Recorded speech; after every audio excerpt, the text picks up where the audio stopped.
السلام عليكم ورحمة الله وبركاته حبايبنا وأعزائي المشتركين معانا في قناة الدكتور مع الدكتور خليفة مختار خليفة أخصائي الكبد والجهاز الهضمي والحميات. النهاردة إن شاء الله هنتكلم في موضوع مهم جدا ممكن يحصل في كل بيت وفي كل أسرة. إيه هو الموضوع المهم اللي هنتكلم فيه النهاردة؟ ناس كتير بتيجي تشتكي وإنها تعاني من انخفاض ضغط الدم بعد ما تاكل على طول. يعني يجي المريض يقول لك يا دكتور أنا بعد ما آكل بحس بإيه؟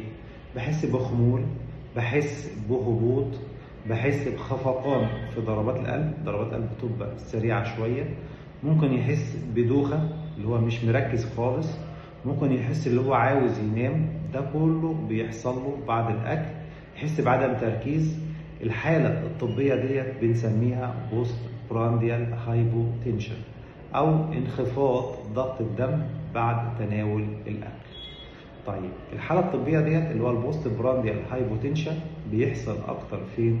قال لك في الناس اللي هم كبار في السن، واحد عنده 70 سنة، واحد عنده 60 سنة. بيحصل برضه في مريض السكر. ليه؟ لأنه عنده مشكلة في الأعصاب اللا إرادية.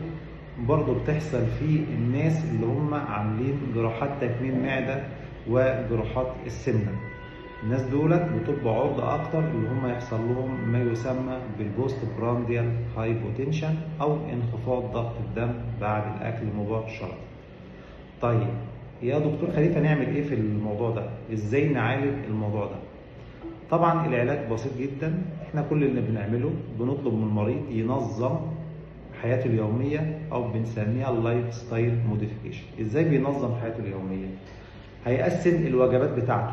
بدل ما ياكل مرة أو مرتين وكمية كبيرة، لا، يقسم الأكل بتاعه كميات بسيطة على فترات متقاربة، يعني ما نملاش المعدة مرة واحدة. إيه تاني؟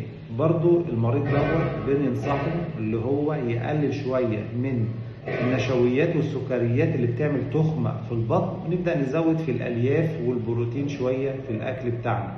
يعني بلاش ناكل نشويات وسكريات زيادة عن اللزوم. برضو المريض دوت بننصحه دايما اللي هو يبدأ يمارس رياضة باستمرار، يتمشى شوية، يجري شوية. يعني بلاش يبقى عندنا قاعدين على طول. لازم نتمشى كل يوم أقل حاجة نص ساعة لساعة، وحركة بسيطة. يعني لازم نتمشى حتى لو حركة، بس مش عاوز يعني نجري ونبذل مجهود زيادة. المريض دوت لو عنده أي أمراض مزمنة، يعني عنده ضغط، عنده سكر، عنده أي مشكلة تانية، نحاول ننظم السكر بتاعه، ننظم الضغط بتاعه على قد ما نقدر بحيث ان الاعراض ما تزيدش عليه.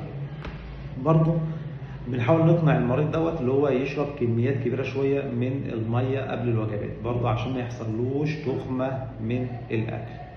افرض المريض ما حسش براحه بعد اللي احنا عملناه ده كله، هيروح طبعا للطبيب المعالج ويستشيره ونشوف السبب ايه ونعمل شويه تحاليل.